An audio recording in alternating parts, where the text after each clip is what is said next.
Welcome. I'm Sarah Smith from Hospice, Palliative Care in 100 Mile House, and today I'm with Chef Robert. We are going to be cooking a few menu items that are easy to prepare at home with the ingredients that you have, but with a beautiful twist to elevate it to the next level. So Robert, will you tell us what you're going to share with us? Yeah, today we do a dish with tomatoes and mozzarella.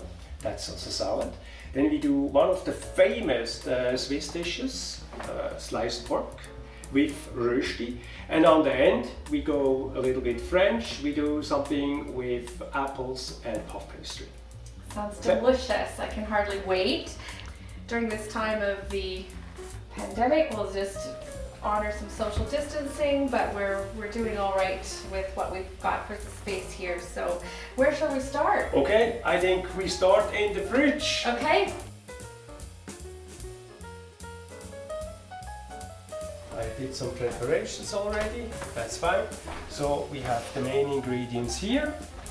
But before we actually start with the salad, we gotta take care of the potatoes. Okay. Okay, so in that case, I have, for 2 people, I have about 4 potatoes, can be 5, whatever. When you cook them up, you can fill the pan, whatever. You take cold water. They have to be covered, and cold water, I said again. And then we put it on the stove and we cook those. The potatoes, those 4 potatoes, taking about 30 minutes till they are done. I would like to show you in the video with the knife how it looks like. Okay? Excellent, thank you. Okay, so that goes on the result. We can forget that for now. And just a question, you're not adding any salt to those? No. Okay. Because the skin is still on, it would make no difference, Okay. you know. And we salt it later, it's way easier. Okay. Okay. So, what we did, we already prepared, I washed the tomatoes and took the stem out. We need some plates, do we? And this is the tomato salad with mozzarella. Exactly. So what we do is we just cut it in half, and then we do nicely slice like this. Not too thick, not too thin, just that you have a little bit a feel of it. Very good. Okay. Then we cut the tomatoes just evenly. I like it not too thick. And a good tip is also take the tomatoes out. I have it in the fridge, but if you take them out earlier and the tomatoes are a little bit warmer, they are way tastier. So now we have those tomatoes and we just evenly spread it out. Looks really easy, doesn't it? So far so good. So far so good. Yes. And then the only thing, we gotta fill it in like this.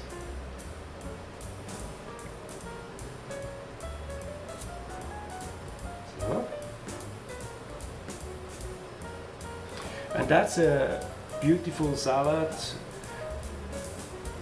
Looks, when it's finished, I hope perfect. So we're gonna cut one piece more here. So. Very nice. So that's how it looks like. Really easy done. So now I'm the professional.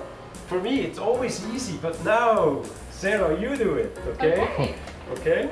Great. So we always use the right knife for the right job. So we have a nice vegetable knife here. Thank you. And I watch you now. It's also this thing. Yeah. Hold your fingers a little bit more up like that. Perfect. Excellent.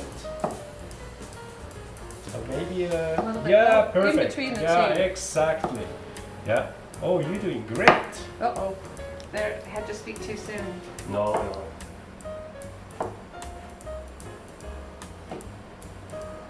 I mean, you know, years of experience has to count for something.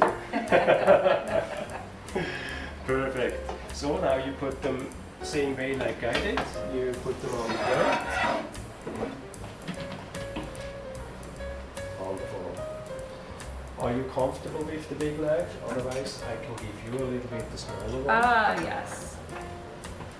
So at home, I would use something more this size. Is this Yeah. okay for this? Yeah. Okay.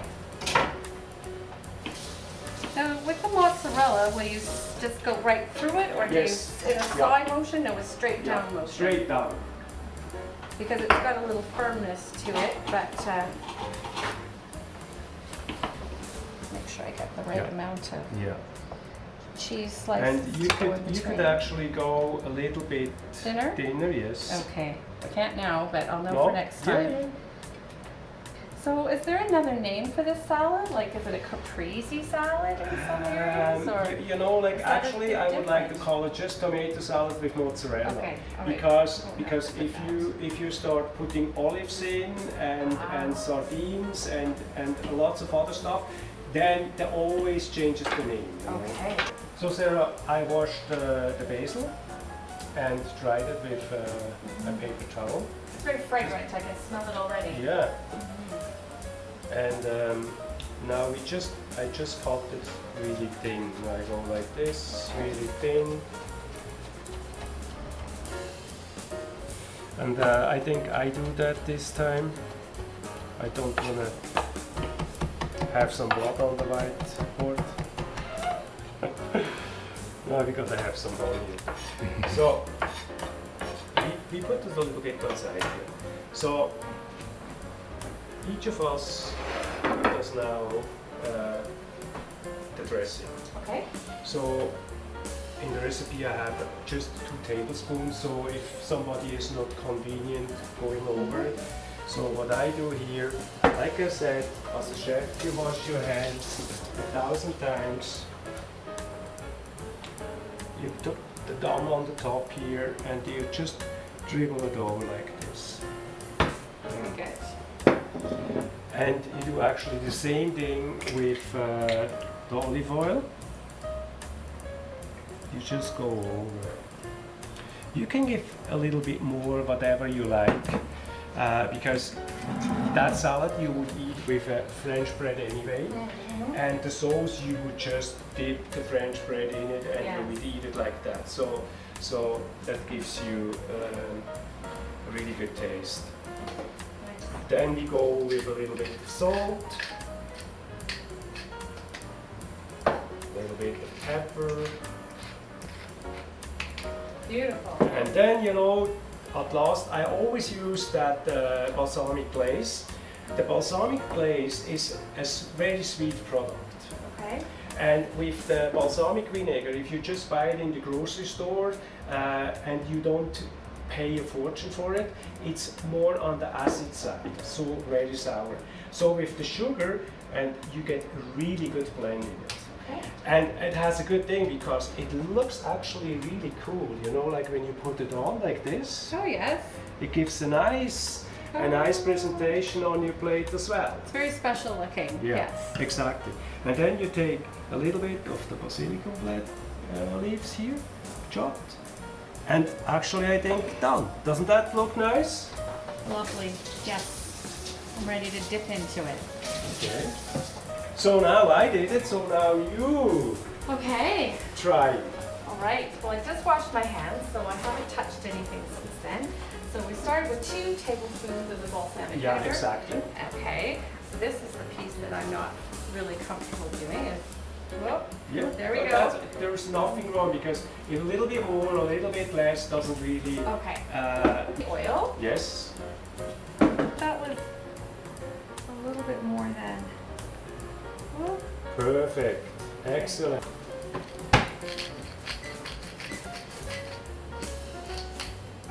You know, like with salt and pepper, that's like That looks good. everybody has a little bit different. Some people they actually have to look at it, the salt intake, Yes. and some for them is never salty enough. So that's why perfect. Looks very nice, very nice. Awesome. Good. Thank you.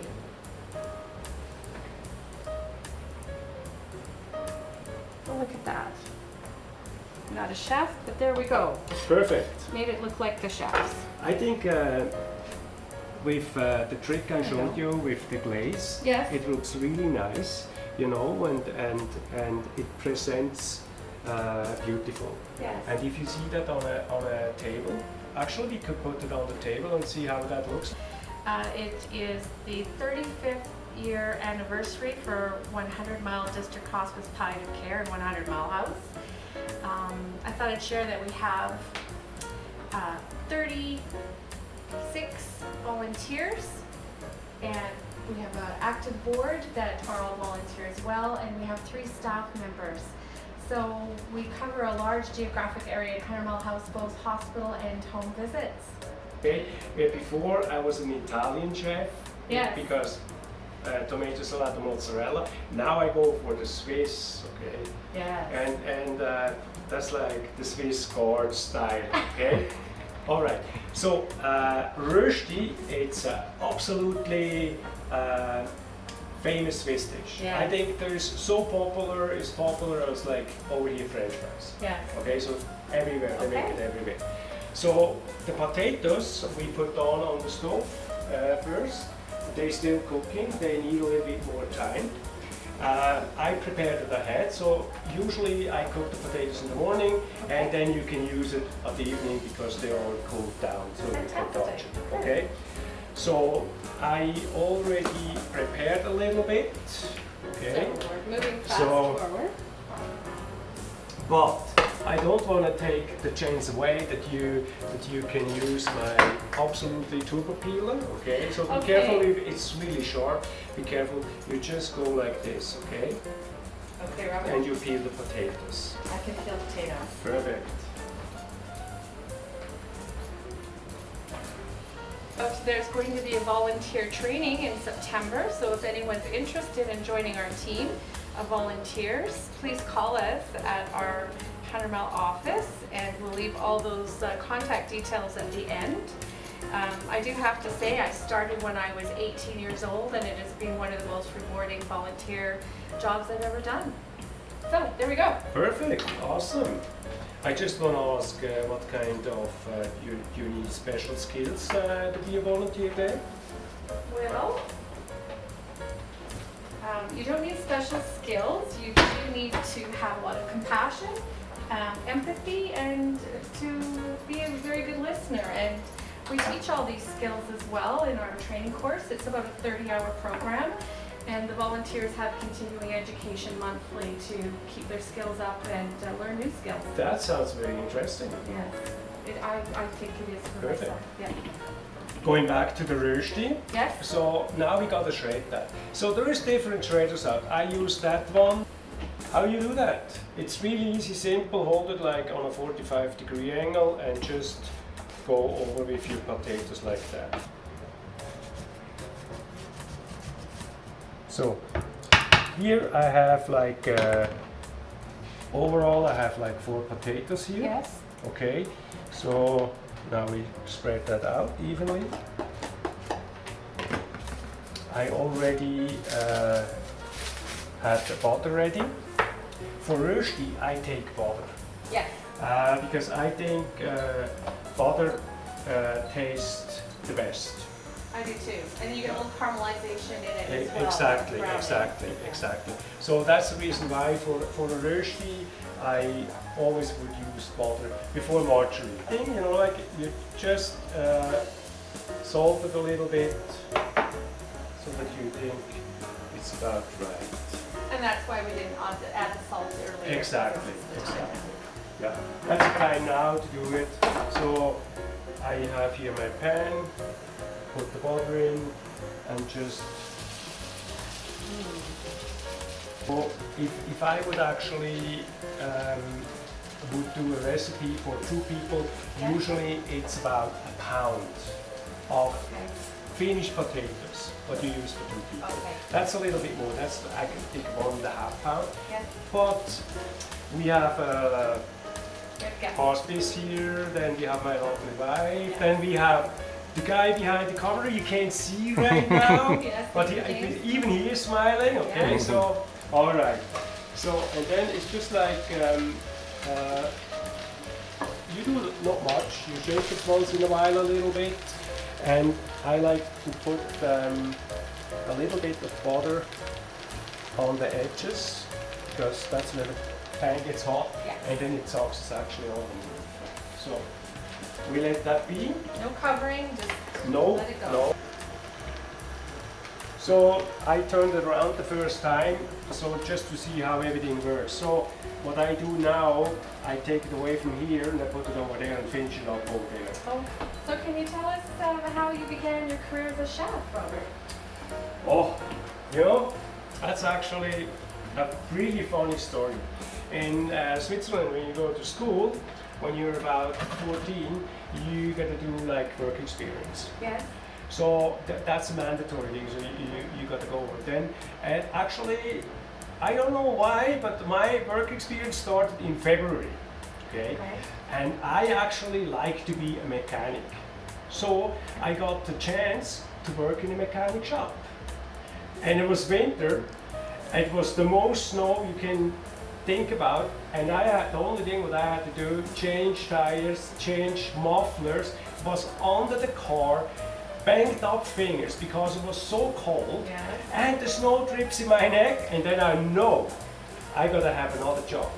So what I chose was chef, Yes. always good food, always lovely ladies around, and you're always in the warm. So actually, Oh, that's how I That is a became funny chef, story. and I work as a chef since I was 16. And for me, the most important thing is the feedback from my customers. That's why I actually love it when we do what we do. Like I go in houses and working for our customers in their house, in their kitchen. yes.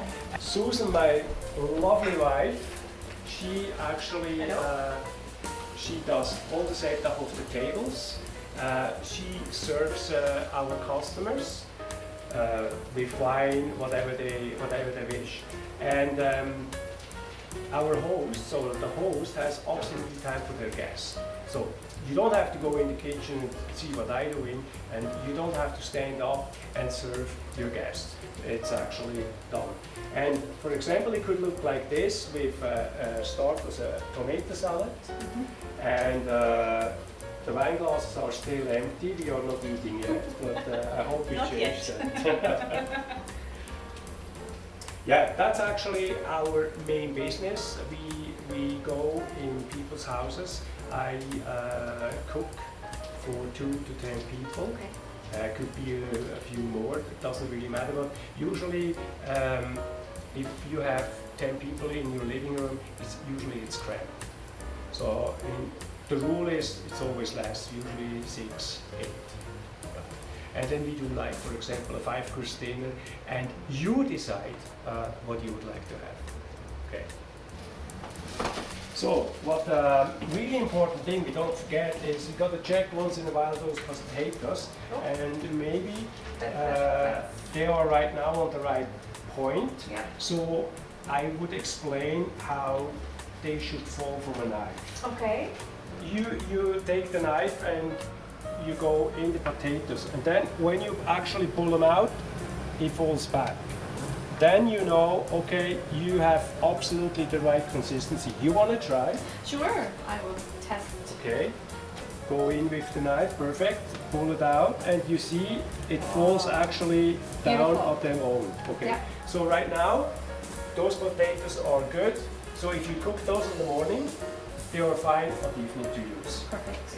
Just drain the potatoes, actually the water, and that's all. And then you just let them stand outside and they're cooling down and nothing happens. And the rest I showed you there. Okay? Yes. And for the roesti, we had that here a little bit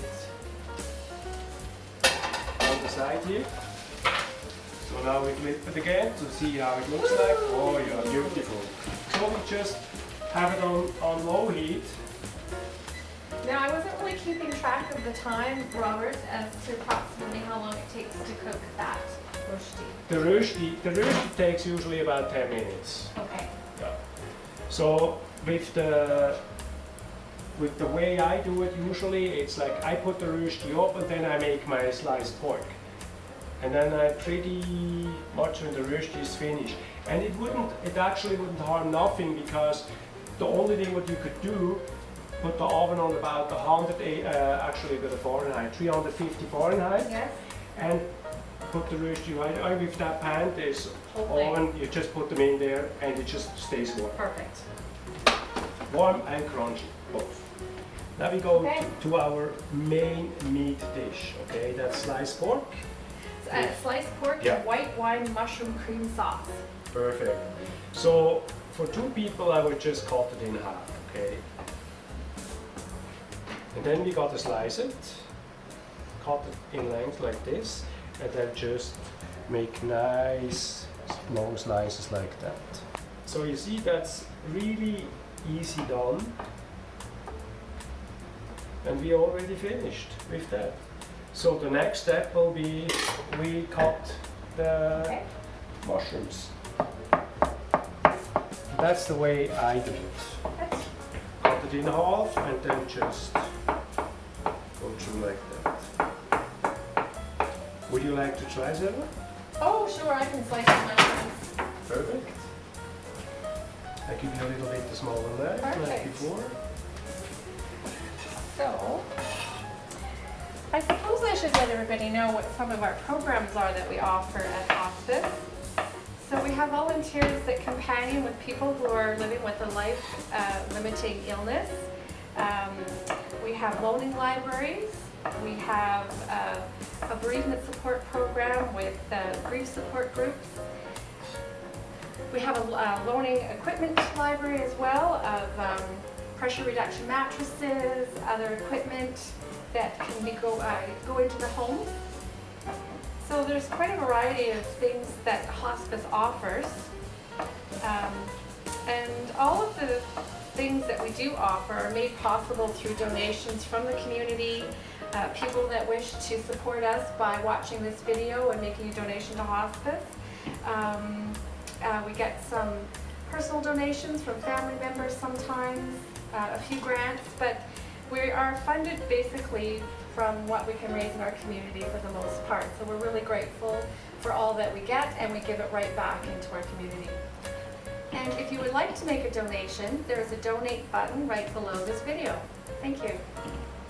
So you did that awesome, okay? So I couldn't even do that better. So we have the shallots here. I already did that a little bit. See that. A little bit ahead Yes. because of I don't know, you know. So, and that's our main ingredients for that dish. I love this. This is all things I have in my kitchen already. Exactly. For the gravy here, Yes. you see it's cold. I cooked Yeah. it ahead, and I would recommend the same thing for you. Okay. So the only thing what you can use is like brown gravy like that. So this one is gluten free. Yes. So you get some with gluten, some are gluten free. There is a possibility if you like chicken better than pork, you can actually do the same dish with chicken, and then you will probably use a chicken gravy. Perfect. Okay, so but as long as you go exact to that description back here, you have a cup of sauce.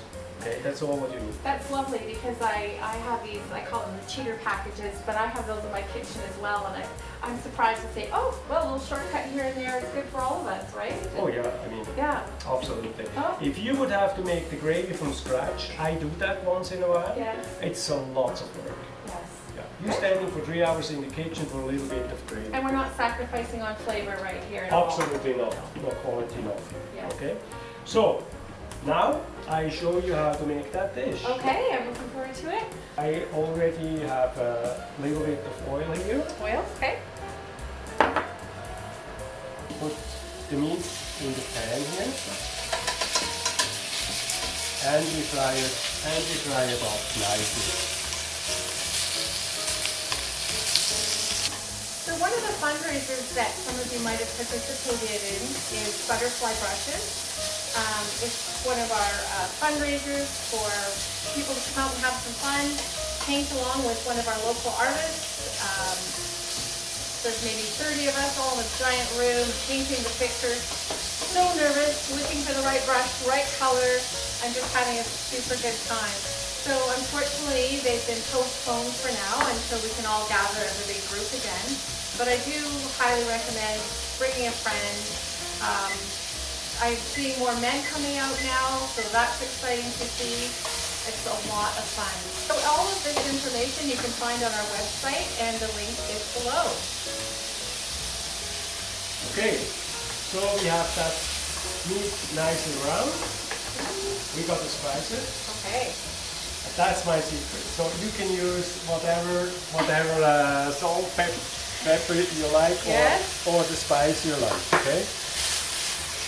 And the reason why I salted hot last, Yes. it's because as soon as I put the salt on, the water comes out.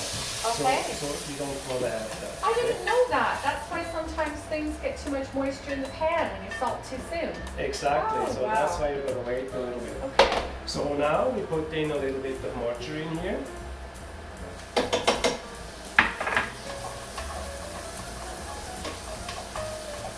And that's why the pan is quite hot. So that's why I use actually margarine and not butter, because I don't want to burn it. And then we got the glaze. Shallots. We got to glaze the shallots. When we have the shallots in here, we give the mushrooms in, and we do the same thing. We have it a little bit like that. So we glaze the shallots a little bit, put the mushrooms in, and now we don't drink it. That's the white wine. Cheers. We put it in here. Okay? Everything smells so good right now. Yeah. So what I do is now I cook it a little bit. So now we have the nice acid from the white wine. It tastes really good. Then we have the juice from the meat is still in here. Yes. We added the shallots, and all the taste starts adding up and getting better together. So you're reducing the fluid now, the liquid? A little bit, through the yes. mushrooms? Yes. Yeah. And in that time the mushrooms cooking right away too. Okay, so so now I put the gravy in. So if the gravy would be hot, it wouldn't matter, okay? Okay. So because you gotta cook it up anyway. Yes. Have that done. Yes. Now we put the meat in here. And we cook that for about 5 minutes. We just Okay. let it nicely simmer, Okay. about 5 minutes. So we have simmered that now a little bit here, and I think we're almost done. So we put the whipping cream in it. Okay. So, and with the whipping cream in it, you see like the color changes and everything. It's beautiful. And it's, I mean, that whipping cream makes the whole dish like just so succulent. When we taste that, it's like, oh, it's really nice. So what I always do, I like the color a little bit more red, so Yes. I use a little bit more paprika. Okay. So my spices has paprika in it, so as lots of other ones, but it's not enough. So what I do is I put in a little bit more paprika. Okay.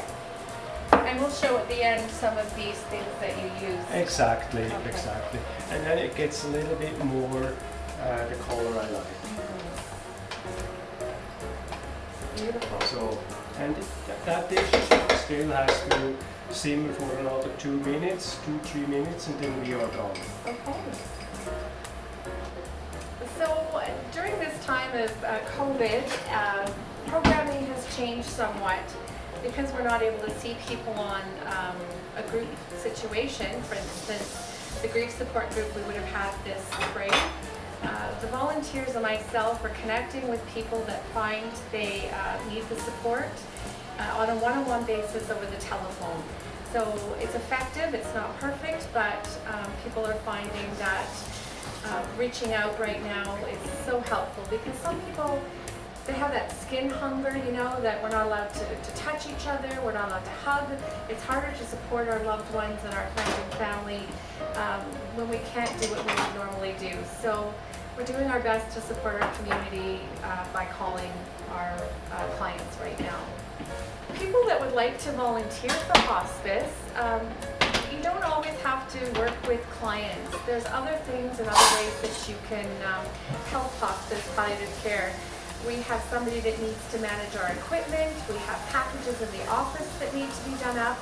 We're always looking for people that will help us with our fundraisers, like the butterfly brushes that I was sharing. Just to have people sometimes do these tasks are really, really helpful for our society. And of course, you are welcome to be a member of hospice and do companioning as a volunteer. We're always looking for more men. We find that sometimes the men prefer to talk to another guy, and we've had several men hospice volunteers in the past and would love to see some more join us. So originally, Yes? the sliced pork in Switzerland is always served without vegetables. Okay. But we all know we always need a little bit of vegetables. Absolutely. So that's why we adding a little bit of vegetables here. Oh, okay. I thought we make some broccoli.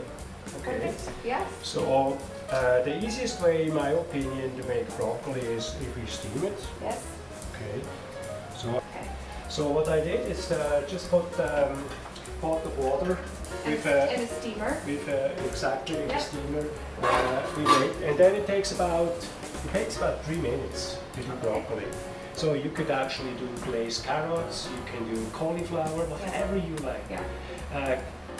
I like green or red because of the colors. It'll be a nice contrast. It's a little bit of a contrast, exactly. So now we just put that in. And like in every kitchen, you got always a timer going. I work a lot with timers. Okay. Because when I cook, I do like 6 things at once. Right. And the problem with that is, I forget. Sure. So that's why that timer is absolutely essential for me. So I think we have done all our main courses Yes. so far. We have the tomato salad ready. We do. And the good part with the tomato salad, you always can do it advanced because the tomatoes get a little bit warmer and nothing happens there because you have enough acid on the tomato, so there is no bacteria growing or whatsoever if it's a little bit outside. Right. And then we have on the stove, we have the vegetable going, we have our absolute beautiful sliced pork, and then we have the roesti in the back there. Yes. So I think everything so far we are on track. Perfect. Now we do the apples in puff pastry. Yes. We have the puff pastry here, we have an apple here. I already prepared a few ones. Okay, so I usually cut right away the tops off, like that. Okay. And then get that out of the way. And then you gotta peel it. It's really straight. Excellent. If I would have to do like 3-4 apples, Yes. I would have a little container here with cold water and a few drops of lemon juice in, so that the apple doesn't get brown. I was actually surprised with potato after it was cooked. It didn't turn brown either in the refrigerator. No, because of the chemical process. Yeah. So here we just cut that in half and then we make some nice slices out of it. And then I want to make sure the whole inside is really nicely done because, so now what I do usually, yes, You want just the white? Oh, The whole white? I take the whole. You take the whole white, okay. Yeah. Actually, it gives a little bit more color. Okay. If you just use the white, you can use the white. There's people they have like egg whites in their fridge, Yes. so you can use that. You don't have to, if you usually don't have it. Right. But you don't have to waste the yolk because it's just. So and then like I usually take a fork. You already know, so perfect. So and then I have like a little flour safer here. I just go like this. Oh, okay. Okay, and then I put it around like that. Okay, here it is. I thought you were in place of butter or something. Oh, and then I do the same thing here. Because, you know, like if I would have to roll that around, it's right now it's a little bit too thick, like yeah. it comes up. So I have my roller here, rolling pin. Do you have a favorite cooking appliance in your kitchen? My favorite. Like you have a favorite pan or a favorite knife? Or... I got 2 coffee machines in the kitchen. Well, No, actually, you know, like everything in the kitchen I work, you know, I have at home. I have a professional slicing machine. I wouldn't go without that. Okay. I would be absolutely lost. Yes. If it comes to pan, a pan has to work. So I usually go through about 3-4 pans a year, Okay. just because I go on the stove hot, Yeah. and then I go on the cold water. Okay, and they warm. And then Okay, they warm. yeah, yeah. Okay. So, but I have really good equipment like that here. Yes. You can't destroy. I have Okay. I have really good pans. But also a favorite equipment for me, what I really use is my knives. Okay. So that knife is actually in every day at work. Every single day. And Yeah. I have a special link to that knife too, because I got it from my dad when I finished up my apprenticeship. He got me actually a set of knives. Oh. And you wouldn't believe, after so many years working in hospitality Yeah. industry, still working. It's Obviously, still the same knife. Care of it, yeah. Wow. And this rolling pin reminds me, it looks older. It's Oh yeah. the wooden, Oh yeah. yeah. That is definitely, it's definitely used. Okay. I have a little collection of rolling pins. I've got my grandmother's from both sides, and I've actually got one that's glass that you put ice in it so you can roll out cold things as Oh, well. nice, very nice. And Yeah. sometimes that would be just perfect. You So I know, think we all kind of collect something, or you know, if you're drawn into baking or. for me, it's the most important thing. For me, it's workability. So it has to work. Yeah. If it doesn't work, I don't need it. Right. And I'm not a gadget guy either. Okay. So gadgets for me, it's like not really, Right. not really a thing. Okay. Cleanup is a big thing as a chef, and everything I have, it's really easy to clean. It's not the little picky pull things Exactly. out of it. kind of And stuff. everything I Yeah. work with has to be easy to clean, because it would drive me nuts. Yeah. Okay.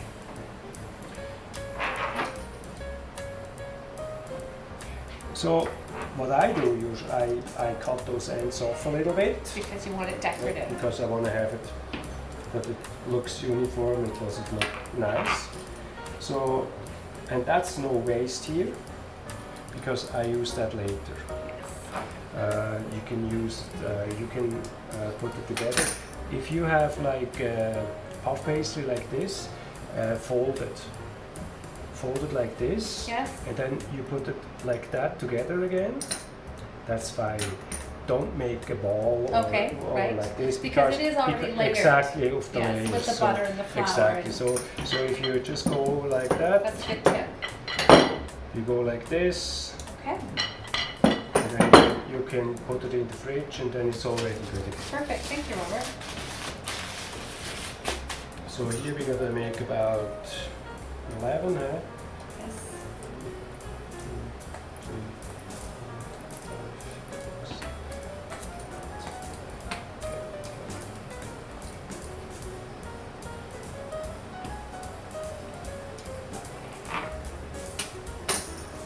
And I take that away. The reason why, you will see right away, because we put the egg on it.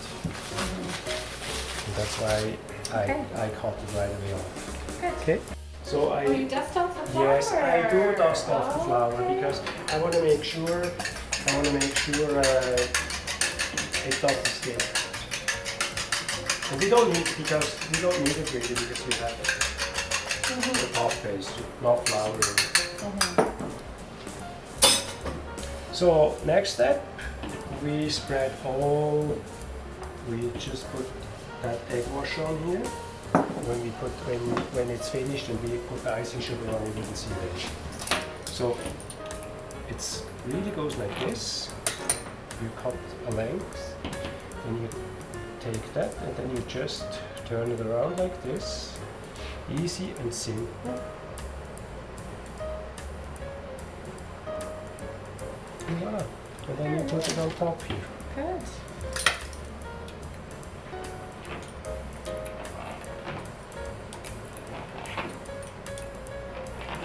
And for people that don't have a pastry wheel, you can just use a regular knife and they won't have fluted edges. Yeah. It doesn't really matter. It's not like the pizza cutter. The decorative element or whatsoever. It's not what I'm going for. It's just like if you have a knife, maybe you don't want to cut it on the table. So I think you should try it. Okay, let's do that.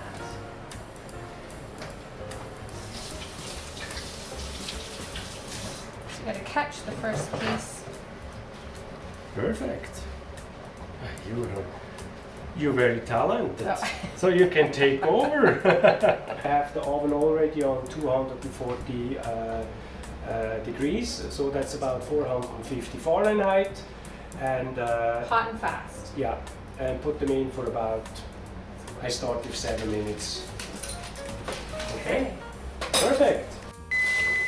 Okay, so that's the finished product. So what I'm looking for is like a nice golden brown top, and when I take it in my hands, like they are not overbaked, that's what I'm looking for. That's the color you like. Take a little bit icing sugar and you just go over like that. There it is. So, and that icing sugar gives you a little bit of the sweetness and I think just the optic is very, very nice with the apple and surfing. I would say lukewarm is fine. Right now they would be too hot, so I wouldn't recommend. I wouldn't recommend that. Well, I'm going to make this whole meal for my family. It just looks so good. Oh, they will love it. Yeah. And you know, like I would say, if you cook that meal, please donate to the good cause. As I hope you do as well.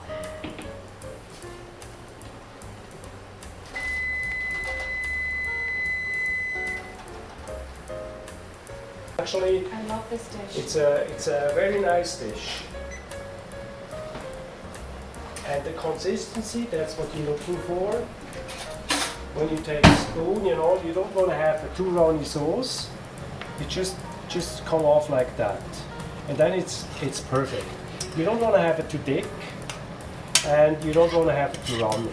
Oh, it looks beautiful. So you just reduce it a little bit, and that's perfect. Sometimes, what I do, if I want to have a little bit of the taste of the white wine, before I serve, I give in a little bit, the spritz of white wine, just a little bit, just to get that acid a little bit, then bring it again to that taste. For your plate, I give you a different good stuff. balsamic vinegar.